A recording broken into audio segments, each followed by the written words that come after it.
Приветствуем! В эфире «Диванные аналитики». Всем привет! В этой нашей импровизированной студии находится Денис Адамов и Тимофей Ефремов. И за кадром у нас... Голос за кадром – это Алексей Дьяконов. Да. Я здесь. Итак, тема нашего выпуска сегодня – это предвыборные программы кандидатов, которые никто пока что публично не сравнивал, не озвучивал.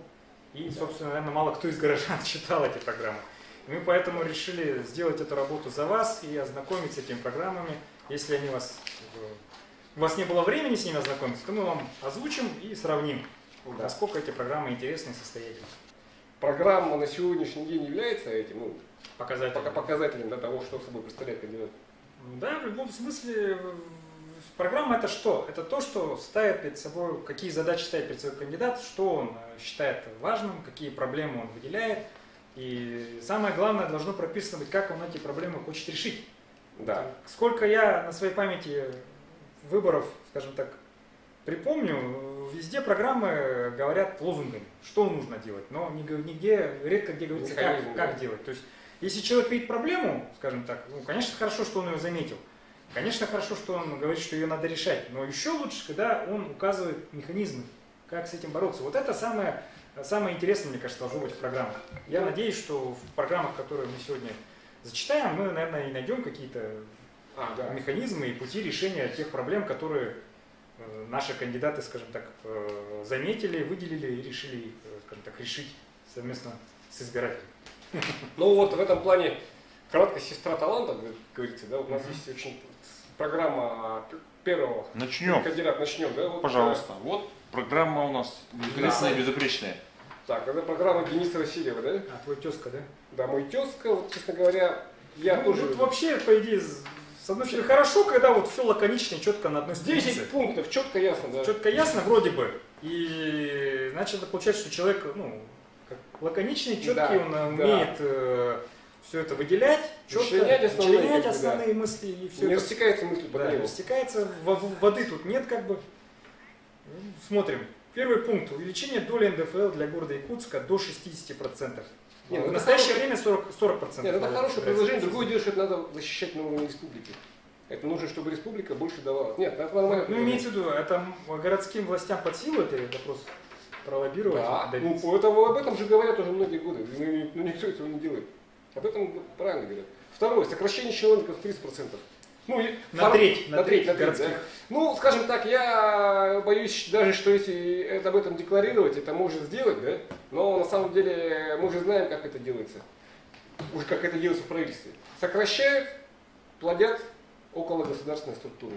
Ну, то есть аутсорс. А на аутсорс выводят ГАУ, нет, в данном случае не ГАУ, а МУПы будут, там, не знаю, всевозможные ОАО, ООО, по оказанию ПАО, ШМАО. Почему вот такая вот интересная цифра 30%? Вот она каким-то образом вычислена или нет? Ну вот да, здесь непонятно как бы...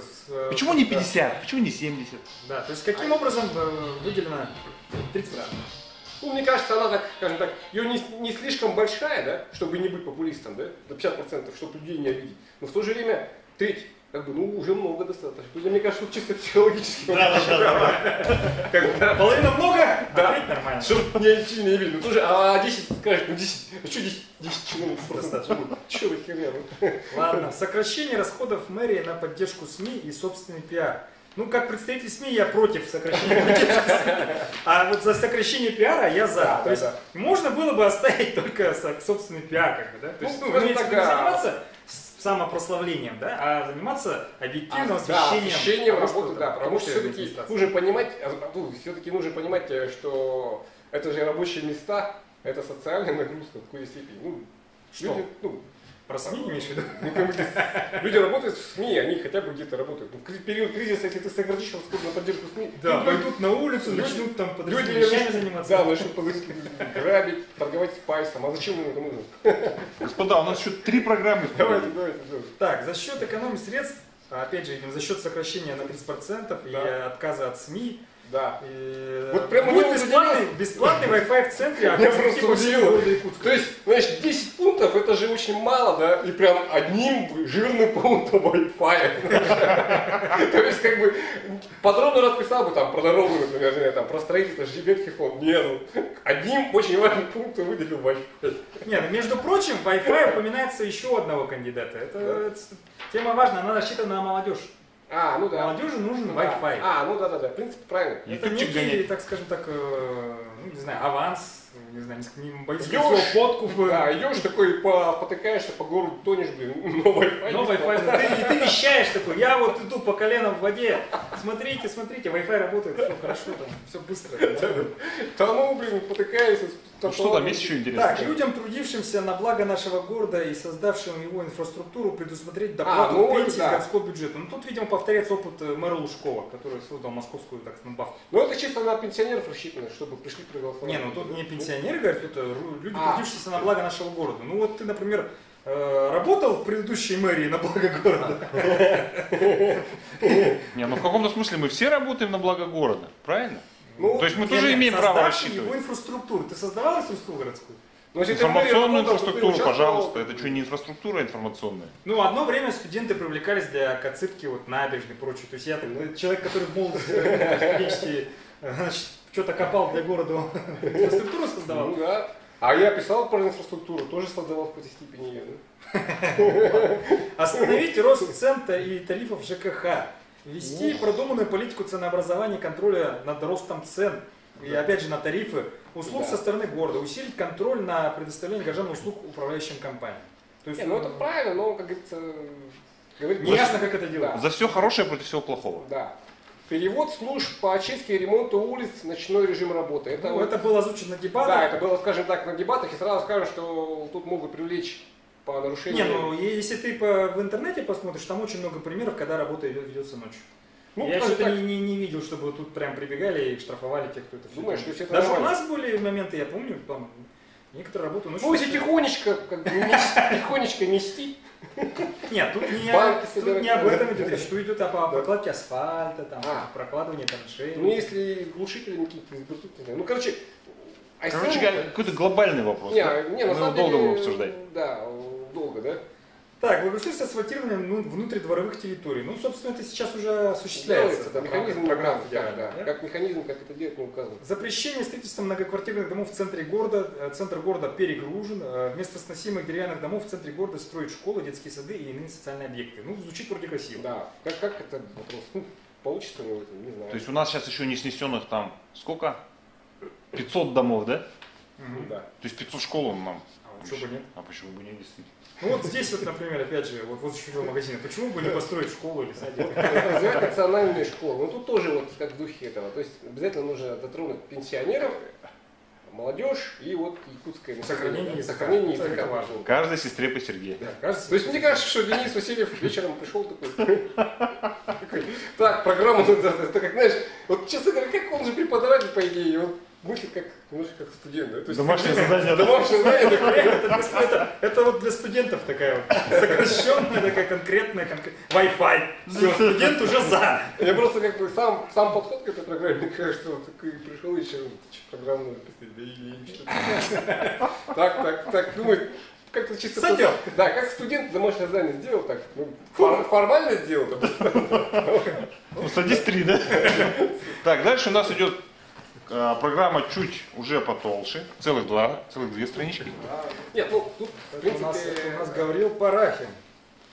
Правда, мелкий шрифт, может быть, это, если бы крупный шрифтом, было бы и 4 странички. Готов управлять и не царствовать. Это, кстати, уже было несколько раз указано, что это как бы не оригинальный лозунг, да, он уже... Нет, давайте лозунги сразу обрезаем, переходим к Ну конкретике. да. Там лозунгов много. Но я заметил, у Парахина говорила отчество Палыча, да, что у него в программе очень много, ну, в принципе, правильных вещей, да, сразу. Все правильно сказано. Механизм вопрос, то есть, ну, читаем, да, вот. Ну вот комфортная среда, там чистая вода, капитальный ремонт, доступность образования, да? То есть, в принципе, здесь... Уютный Якутск, жилье доступное, чистый Якутск, спортивный Якутск. Все вроде правильно, но другое дело, что это все повторяет уже реализуемые программы. Скажем. Да, то есть, скажем так, хотя бы надо было, скажем так, вот, с точки зрения даже избирателей немножко не цепляет, нет какого-то такого вот. Нет, ну кому-то может... Нет Wi-Fi. Да, ничего не сказать. Но кто-то может сказать, что зато это программы конкретные, то есть не выдуманные, не какие-то не притянутые за уши, все конкретно по делу, все, что нужно для города. Но, опять же, нету какой-то вот изюминки, да, вот конкретно, изюминки, чтобы, да. чтобы человек выделил конкретную вещь, которая, никто до этого Ну, там не вот в делал. программе в чем есть неплохой момент такой, что городу нужно переходить больше частное строительство. Да? То есть как бы жилья не хватает, много людей идут из районов в Якутск. ИЖС, да, ИЖС именно. Но вопрос в том, где земли брать, да? То есть он говорит про Вилюйский тракт и про... Да, он говорит, надо двигаться в сторону Вилюйского тракта и в сторону Жатая и кого там... Ну, то есть осваивать новую территорию. Новую территорию, да. Ну, в принципе, это как бы формально это и так делается. Другое дело, нет, как бы я вот этой темой немножко занимался, там трудно, потому что опять же требуются средства. То есть механизм он не предлагает, да? Ну, направление он указывает, а вот как уже идти, это надо, надо работать. Вот надо думать. Да, ну, в общем, программа чуть побольше, вот это уже хорошо. Так. Ну, я мелким шрифтом, если бы ее покупнее сделать, тогда было бы 6 листов. Ну да. Так, ну там лозунгов еще много. Там Да. не царствовать, а править. Так, дальше у нас идет уже на 4 страничках программы, да? Да, на 4, вот это вот уже что-то, да? А так. это у нас Радий Васильев, да? Ну, Так, вот Радий сразу Васильев. стоит первым вот борьба с коррупцией. Вот это на первое место вынесено. Я думаю, что это очень правильно, потому что вот реально цепляет людей, да, борьба с коррупцией. Ну, это наболевшая такая Наболевшая, проблема. да. она Другое дело, запрос другое есть. дело, что тут Радий Васильев предлагает делать то, чем, собственно, занимается правоохранительные органы. То есть он как бы хочет взять на себя, допустим, борьба с хищениями, откатами в сфере госзакупок. Да? А механизм, кстати, не указан, а также хищение государственного муниципального имущества. Вот все правильно написано. Строгий контроль, целевым использованием бюджетных Открытый средств. конкурс Открытое размещения размещение. реальный доступ малого и среднего бизнеса к муниципальным заказам. А как это сделать-то? Да, как это сделать не указано. Вот мне кажется, что здесь вот в какой-то степени Радию Васильеву надо было над детализацией проработать. Да. Например, указать, как добиться борьба с хищениями откатами в сфере госзакупок. Каким образом? Каким образом? Он может сказать механизм. Какой механизм простой? Контрольный комитет.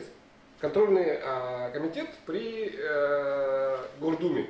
На сегодняшний день он в функции... Во-вторых, опять же, упор на технологии. Открытые интернет-площадки, где все было бы... Ну, я вообще считаю, что кандидаты, кстати, заявляют о борьбе с коррупцией, но механизм не предлагают. А механизм-то на самом-то деле есть. Это что? Скажем так, ни у кого нету. Давайте тогда про механизм говорить не будем, потому что ни у кого нету механизма. Вот надо механизм прописать. Вот, открытость работы городских властей, информационная открытость органов власти, важнейший критерий эффективности государственного управления, обеспечение открытой работы структур подразделений городской администрации, общественный контроль. В том числе через СМИ пишется. Да. Вот. Общественный контроль через СМИ и на то же время на следующей странице сокращение неэффективных управленческих расходов и пропаганды работы городской администрации в СМИ. Что-то вот не нравится мне, когда... Нет, ну с пропагандой правильно, да, я не против. Да. Другое дело, как разделить, что пропаганда, а что, собственно, работа СМИ. Да. То есть, и во-вторых, получается, через СМИ контроль, как бы, и вопрос СМИ это как делают? На общественных началах от души или в некоторых случаях на это будет грантовая поддержка? Ну вот об этом ничего не указано, да? Тоже не совсем понятно. Так, создание безопасной и комфортной городской среды. Ну, об этом все говорят, наш город как бы пока не идеален в этом плане. Ну, остановить точечную застройку, это в принципе, Рост темпов сноса ветхого аварийного жилья. Ну, сносить, конечно, можно быстро и много, а вопрос, куда людей расселять. То есть такими же темпами должно быть строительство, по идее. Ну, вопрос, да. Даже опережающий. И, скажем так, город как-то может на это влиять, это же все-таки республиканские программы. Ну, в какой-то мере даже и федеральный. Федеральные программы, да. Ну, может быть, он будет больше участвовать в них. Рассмотрение вариантов строительства новых городских микрорайонов на коренном берегу за сооружениями ГРЭС-2. Ну, опять же, Вилюйское направление имеется в виду, да? Вот строительство совмещенного транспортного центра, автовокзал, речной вокзал. Вот тут, мне кажется, немножко тема не раскрыта, связанная с... Ну, как бы... В чем здесь благо для города и для жителей? как-то надо было раскрыть, сказать, что мы, ребята, хотим сделать так, тут уже, мне кажется, надо было привязать железку, сказать, ребят, нужно готовиться к строительству. Дело в том, что вот мощностей текущего речпорта не хватает. И в Якутск могли бы поступать товары, вот, скажем, с улусов близлежащих, там, овощи всякие, да? И цены могли бы упасть на продукты. То есть расширять речпорт надо. Или либо строить второй причал, там, Нет, склады. имеется в виду, нам будут Вот привозить возле это Тора. рекой привозить или вывозить отсюда будут рекой эти овощи, фрукты? Не знаю. Завозить к нам будут. Завозить. Потому что не хватает мощностей текущих. И, То есть рады бы привезти, но некуда. ну, Личный да. транспорт все-таки у нас он очень ограничен. Он знаешь, по осени он мало работает. Переправа у нас уже закрывается. А очень много у нас Ну, в конечно. сезоне Ты заводится. что? У нас Ну, вот, постоянно... кстати, между прочим, строительство новой центральной городской бани. Вот человека беспокоит именно отсутствие, ну, закрытие нашей единственной Не, городской ну бани. это уже есть, как бы здесь. В Ниагаре же уже хотят построить баню. Другое дело, что почему-то там до сих Не, пор. ну есть коммерческие бани, у нас несколько в городе работают, в принципе. В Ну чем да. потребность именно вот городской в бане, муниципальной, в чем? Ну Что как она люди... дешевая, доступная или как? Людям мыться же надо. Ну, они, можно и дома мыться, можно ходить в коммерческие, или там цена слишком дорогая. Может, надо было об этом как-то более продуманно сказать, для чего, собственно. Или неужели в наших коммерческих банях нет там каких-то тарифов для пенсионеров там, и прочих социальных групп? Ну, кстати, да, вот я Вот почему нет. замечаю, почему кандидаты не ставят акцент, именно, почему хочет создать именно городскую баню. Все-таки, может быть, делать бани коммерческие, компенсировать часть расходов за социальные. То есть, Не, ну просто мы в баню не ходим, мы не знаем эту ситуацию. Не, ну я Вот Алексей несколько раз Толстяков ходил, ходит да. в баню. да, если Вот ему сделать нормальную коммерческую баню, он в коммерческую баню будет ходить. А зачем обязательно создавать муниципальное предприятие? Вот не понимаю, зачем. Опять содержать там штат, это все. А То есть, часть- да, часть получается, то, что создается муниципалитетом, в итоге становится обузой же. Это так да. же. Там льготные как бы оплата, льготная, да? Получается, Да. надо... Ну, может, какие-то санитарные Надо нормы нужно субсидировать соблюдать. это дело. Обязательно можно? Ну, санитарная норма, Роспотребнадзор всех обязан контролировать. Может быть, дешевле действительно придумать какую-то субсидию для тех, кто содержит коммерческие бани. Да, Да, пришел это- пенсионер и заплатил льготно, а за него... Ладно, с этой бани дальше идем. Ну, вы Идите вы в баню. Эффективное управление земельным имущественным комплексом как дополнительный источник налоговых доходов в бюджет города. Как? Как? вопрос контроля. Увеличение доходов местного бюджета за счет эффективного управления земельным имущественным комплексом города. Как Обеспечение равного доступа малого и среднего бизнеса к участию в муниципальных закупках. Стимулирование роста рабочих мест и занятости населения. Наведение порядка и обеспечение прозрачности в выделении земельных участков под строительство. Введение цен за оседлости при выделении земельных участков на территории городского округа и субсидирование жилищного строительства. Вот это я полностью за. Вот из всех остальных пунктов, где все-таки не раскрыто, как это делать, да, вот, стимулировать рабочие места, там, или там, наверное, прозрачность это делать. Вот именно ценз, это уже, на мой взгляд, правильное решение. Имущественное, то есть ценз оседлости. То есть не должен человек, который приехал в Якутск недавно, на тех же равных правах получить участок как бы, в то время, как тот горожанин здесь давно живет, или даже житель Ну, республики. конечно. Конечно. Не должно быть такого. Правильно. Должен быть приоритет. То есть, если ты, как в Америке, грубо говоря, приезжаешь, ты должен там 10 лет сколько-то прожить, чтобы иметь какие-то права на что-то. Не, ну ты сможешь это дело вести на городском уровне? Да, я мне кажется, сомневаюсь. это возможно, это возможно. Потому что... Нет, это возможно, это все вправе муниципалитета. Да. Ну, тогда вы нас ограничите сельских людей. Нет. Не, вот это уже Нет, тут прожил. говорится о людях, которые приезжают из стран СНГ, а не тех, кто из родного. А, ну да. Я об этом имею в виду. Ну, кстати, да, это вот, ну, по борьбе с нелегальным... Как сразу поддержал. Когда понял, что тебя не коснется. Так, существенное увеличение муниципальной поддержки малого бизнеса путем предоставления бюджетных кредитов, муниципальных гарантий и субсидий. Тут тоже я согласен, в принципе, это Где, механизм. за счет чего? Ну За счет вот чего? из бюджета города. А бюджет города за счет чего пополнять-то? Если... А за счет того, что ты сократил 30%. Сократить чиновников, деньги отправить на субсидии, да? Так, программный целевой подход к формированию бюджета и ориентация на его конечный результат. Ну, программный целевой подход у нас в республике уже Он внедрен. есть, да, тут как бы... Ну и опять же Декларировать строительство дошкольных учреждений и школ. Но это уже республика строит все-таки. Главные принципы работы. Вот, Ну, работать честно и профессионально. Они говорят насчет строительства детских школ, да, вот это все, да, вот замечательно все, да. Вопрос в том, что земель-то нет, вот в чем дело. Они где собираются строить-то все? Ну вот сносить деревяшки на их местах. Не, ну там же планируется еще на первых этажах больших домов, многоэтажек, выделять их там, опять же, под эти садики, там еще какие-нибудь клубы там. А школа, в принципе, отдельно здание нужно. Ну да, школа отдельное здание, а вопрос в том, что мы все земли по торговый центр пораздавали, вот в чем дело. В городе катастрофическая нехватка земли. Ну, смотри, отдельным пунктом стоит создание центра психологической поддержки для женщин, оказавшихся в трудной жизненной ситуации. Вот прямо женщина тут выделена. Это нужно какие-то опять муниципальные структуры создавать, что ли? Опять что ли плодить? М. А, в смысле, 30%, которые сократили, Да, опять посадить же. в центр психологической поддержки. Не посадить, а деньги направить. А, ну да. Ну, то есть, Вот, главные принципы работы. Работать честно и профессионально. Постоянный диалог с жителями города. Персональная ответственность муниципальных служащих. Ну, с последним пунктом я полностью согласен. Формирование структуры окружной администрации профессиональными специалистами, независимо от политических взглядов и мистических тенденций. Местничество. Местнических. да, ну как бы это все хорошее, я думаю, да. Это... Ну, Сделать- персональная ответственность не помешает. Но персональная ответственность, а что, как? Она есть? Не, Как не везде. Например, вот я ошибутся с землей там, в бумагах и скажут, ну, техническая ошибка никто не виноват. И ходишь потом без участка. Ну, в общем, программа еще была. Ладно, Ну, идем там дальше. конкретно вот, Идем дальше. Следующая программа уже у нас на 20 страницах. Но тут крупный шрифт и картинки, так что тут, наверное, 7, 8, 9 Ну да, страниц. да. Вперед. А почему не комикс? Есть же комикс Iceman. Но надо было Так, народная программа называется. Народная программа. Ну, со Степаном Заголовками, Сергеевичем, да, у нас, как бы, подзаголовками. конечно, уже сказано, что программа достаточно полная, да, более, понятно, что у человека есть опыт, он знает, что хочет, знает все механизмы, что можно делать с точки зрения, полномочий там города, да. Но вот один момент, кстати, меня смутил все-таки. По поводу программа касается... Сейчас найдем. Да. Так, это у нас про экономику. Вот комфортная среда, более-менее расписал подробно, да? Программа «Город без пыли», это целая программа не выглядит, да? Ну, это озеленение у нас, это свалки у нас. Но эти программы уже запущены, они уже идут. Вот это видео здесь уже все везде подасфальтировали. Вот тут же Wi-Fi зоны как раз указаны, Wi-Fi есть. Жить будем. Ты значит, да? пропустил. Но, в общем, смысл такой, что строительство республиканских центров здоровья, да?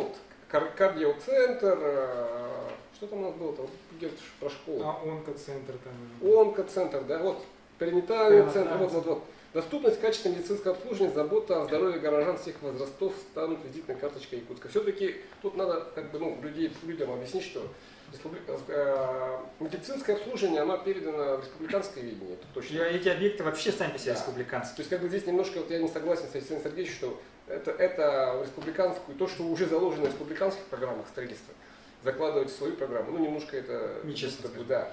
Потому что это республиканские объекты, они рассчитаны на всю республику, не только на город. Здесь уже участвует республика. И деньги оттуда республиканские шли, и федеральные. Другое дело, что если они будут земли выдавать под эти объекты, в смысле, без всяких там проволочек, все это делать нормально. По упрощенной схеме. Да, Содействовать. Да, содействовать. Это, конечно, другое дело. Но все равно здесь немножко идет...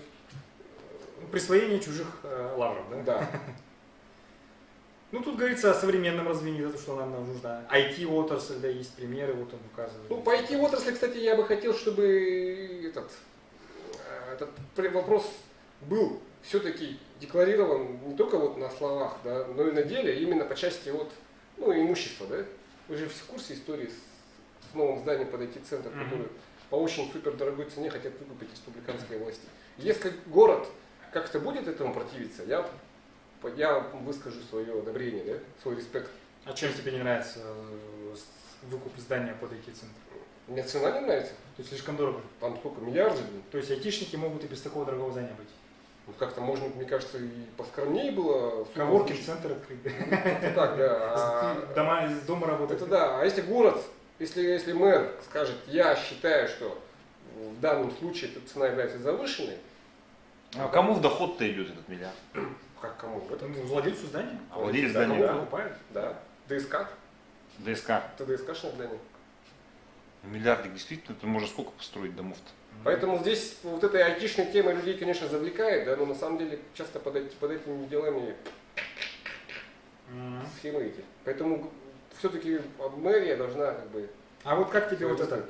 Модернизация производства, рост конкурентоспособности традиционной продукции. К таким проектам можно отнести создание в Якутске алмазогранильного и ювелирного центра. Ну, это в Тостер Кангаласе делается.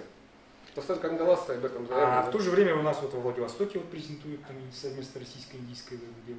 Нет, ну тут, понимаешь, мне кажется, надо делать акцент на том, чтобы поддерживать именно свои компании, потому что на сегодняшний день можно говорить сейчас под грифом развития алмазогранильной отрасли в Якутске, в частности, да, дают большие преференции для индийских компаний.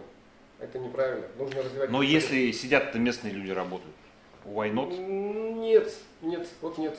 Вопрос в том, что конечно, кто деньги-то получает, куда они Деньги ходят? получают кто, да? Бенефициары, да? Бенефициары, и они все-таки, скажем так, выполняют такие работы, самые, скажем так, все-таки индийская компания всегда будет делать, чтобы знания не давать низшим. То есть Да. управленческие самые ключевые ресурсы, самые ключевые должности занимают индийцы.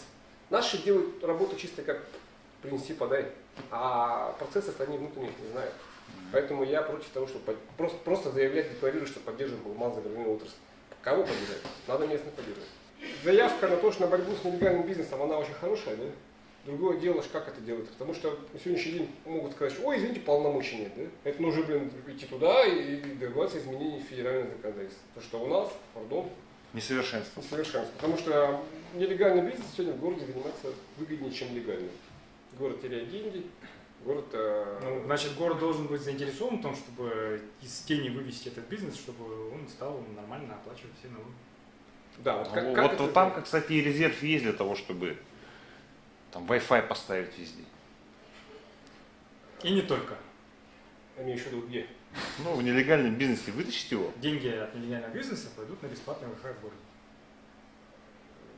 Имеется в виду от чего? От того, что ты... Ну, они легализуются, станут платить больше налогов, бюджет Нет, пополнится. механизм легализации не указан. Вот в чем дело. Потому что в итоге мы упремся в то, что сейчас скажут, ну извините, если под ИЖС человек перевел свое здание, и все, к нему нельзя зайти.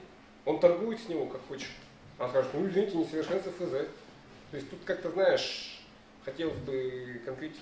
Ну и да, и конечно, городу нужны деньги. Да, Так, ну и в итоге чем можем подытожить все это дело? ну, скажем так, Все программы вот эти вот все посмотрели, почитали, в итоге что? ну, самое слабое, конечно, у Дениса Васильева. Почему? Она у него лапидарная такая. Ясно, что по-студенчески, как шпаргалка. Это же тоже хорошо. Так, У Радия такая. у Ради она так Антикоррупционная. антикоррупционная, в то же время такая, ну, Лозунговая, да? местами весьма такая интересная. А Гаврил Парахин как это? Она такая, похожа, как будто бы у нее не стал заморачиваться, свои предвыборные вот эту листовки своих прошлогодних выборов взял и просто тупо Немножко адаптировал, да? адаптировал. Изменил заголовки, да и все. Да. Ну там у него, кстати, интересный пункт про сокращение налога с 6 до 1%. Ну между прочим, кстати, да. Это такой спорный процент, опять же, по бизнесу. Но город-то от этого может потерять, поэтому здесь вопрос тоже. Механизм... Как вот он городу Он компенсирует? скажет, договариваться с республикой. Он так говорит. Он же В даже республике дыра 20 миллиардов. Или сколько? не скажет, вот надо думать. Ну, в любом случае, вот мы на ваш суд озвучили все программы. Как бы теперь все уже остается за вами, решение, кого выбирать и прочее. Самое главное, чтобы теперь вы дошли до своего избирательного участка нормально, обходя лужи, там, перескакивая через них и прочее. Но здесь уже другой момент всплывает, это так называемая агитация за кандидата против всех. Вот Да. как ты относишься к этой графе, которую, скажем, уже исключили по идее? Ну, я изначально был за нее. То есть оно то, что если ее... За сохранение. Да, за сохранение. Потому что она говорит, сигнал дает власти, что люди недовольны вообще. Предлагаемым Да. ассортиментом. Грубо говоря, как ты сказал-то, что тебе говорят, вот ешь, вот тебе, блин, тухлая рыба, вот тебе, блин, вчерашнее мясо там какое-нибудь подсохшее, вот тебе, блин, хлеб чуть-чуть с плесенью, да, вот тебе, блин, торт, блин, неизвестно какого-нибудь там производства, который там тоже, блин, возможно, он сравнивает, ну, как бы, это, возможно, он, блин, это уже Не свежий. не свежий, как бы, да, и такой, вот ешь, ты говоришь, да не буду я есть ничего, блин, а вот нет, вот как ты, я говорю, Что ты из этого должен съесть? да, что ты из этого должен съесть, я такой, да, блин, да как так-то, блин, ну, что-то надо съесть, но в то же время, а если не съем, значит, я не по гражданской веду, что ли, как бы, А в туалет бегать не хочется. да, в туалет бегать не хочется, да. Но что-то надо съесть. Но с другой стороны, коли ж такого выбора нет, приходится выбирать что-нибудь. Поэтому надо все-таки съесть. Как-то печально. В итоге звучит. Нет, на самом деле голосовать всегда есть за кого. То есть самое простое быть против, я считаю, да? Ну, то есть, быть против, С одной стороны, это же просто получается не прийти тогда на участок. Это же в итоге, если графы этой нет как таковой, Да. получается способом игнорирования выбора является как бы неявка на участок. но я все равно за то, чтобы люди голосовали вообще в принципе, потому что это повышает твою, как бы, скажем так, сознательность политическую. Я так считаю, ты думаешь? Ну, Я считаю, что если уж действительно система идет к тому, чтобы эта графа ушла, и все упирается, опять же, в финансы, организация выборов это дело затратное, то здесь действительно определить свое будущее нужно активно, то есть своим каким-то участием. Во-вторых, ну, другое дело, что если уж кандидат, как говорится, озвучил какие-то вещи, то давайте мы все-таки как избиратели подойдем ответственно и будем спрашивать с того кандидата, который выиграет, скажем так. То есть, если тем более твой голос и был за него, да, то, мне кажется, надо активнее напоминать кандидату о том, что я за тебя голосовал. А где мой Wi-Fi? Да, вот так вот ходите напоминать. Потому что до этого избиратели вот этим правом своим требовать что-то с кандидатом не пользовались.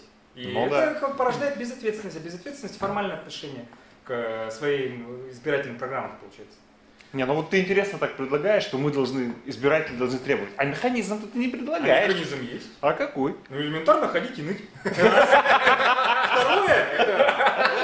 Второе, это как бы действительно продвигать инициативу, чтобы приняли механизм отзыва, так иначе существует. Механизм отзыва, ну и вообще я считаю, что импичмент. самый простой механизм это просто-напросто публично говорить то, что ты, думаю, не согласен. Да. То есть ты вот говорил, а где исполнение? Да, напоминать об этом, да, через СМИ опять же. Вот есть у нас такой наш товарищ Дмитрий Михайлов, он любит делать монстрации всякие. Да, то есть, он у себя на Фейсбуке пишет, он, допустим, демонстративное выражение своего несогласия путем... Нет, тут не о несогласии говорится, тут говорится о том, что ты вот выбрал, выборы прошли, кандидат выиграл какой-то. Нет, почему? И вот через полгода ты выходишь с плакатом. Ты наблюдаешь, исполняется ли его программа или нет. Вот ты, например, допустим, выходишь с плакатом, где Wi-Fi? Да. Ну, грубо говоря, так. Это нормально? Это нормально, так и должно быть. Да. А у нас почему-то такое, что если я проголосовал за кого-то, то 5 лет ты молчишь. То 5 лет я молчу, или 5 лет я должен топить. Но ты же за него голосовал, и ты должен некую лояльность проявить. Это глупость, мне кажется.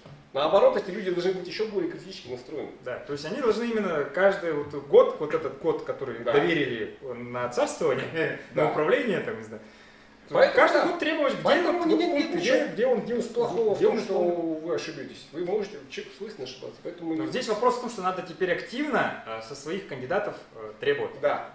И тем более с того, кто выиграл. И не полениться все-таки вникнуть в программу, потому что это немножко полезно для развития общего.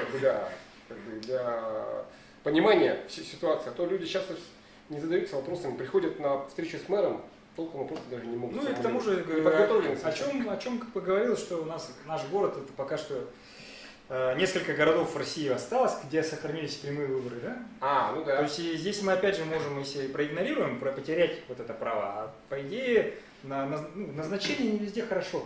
То есть, может быть, действительно, пока есть возможность избирать, ее сохранить, ее продолжать, сохранять ее, развивать. Вот с этой позиции я считаю, что ключевым будет, если люди должны проголосовать, чтобы сохранить свое право избирать. А потому что если мы проигнорируем выборы, скажем, да, какая разница, им вообще плевать. А потом ты не будешь возможности вообще никакой иметь спрашивать с этого человека. А как же дача? Как же картошка? Ну так ты убрал, потом... А какая картошка? Вон дожди все залили, урожай. Унесло, смыло. Не, ну я вот, например, собираюсь картошечку выкопать. Ну ты утром сходи, а потом за картошку. Да. Или наоборот, чувством исполненного долга. Кстати, да. И, между прочим, в участке будут работать до 8 часов, по-моему. Да, вечера. До 8, по-моему, даже. Ну, кстати... Ты можешь даже весь грязный в земле после картошки прийти. Да. А вообще есть досрочное голосование. Те, кто... Ну все уже поздно достаточно прошло. Ну, я говорю, в первую очередь голосовать надо для того, чтобы сохранить право голосовать вообще в принципе. Потому что по России дурацкая тенденция идет, что лишают права. И в Якутии сейчас тоже хотят несколько городов лишить права избирать. Это же дурацко. Поэтому ради выборов сохраним выборы. Да. Все-таки, чтобы пусть они будут, пусть корявые, все как бы, ну. А что, корявый нормальный выбор? Обычный? Ну, скучновато. Скучновато. Ну, ладно, все равно сходим, проголосуем. Я тоже считаю, что голосовать надо, а иначе мы овощи. Ну, иначе у нас это право вообще... Не будь овощем, да? Овощ в огороде, как говорится, собери, но голосовать сходи. Овощи собери, но голосовать, но сам овощем... Не будь. Да, так вот. Не будь овощем, собирай овощи. Отличный какой слоган.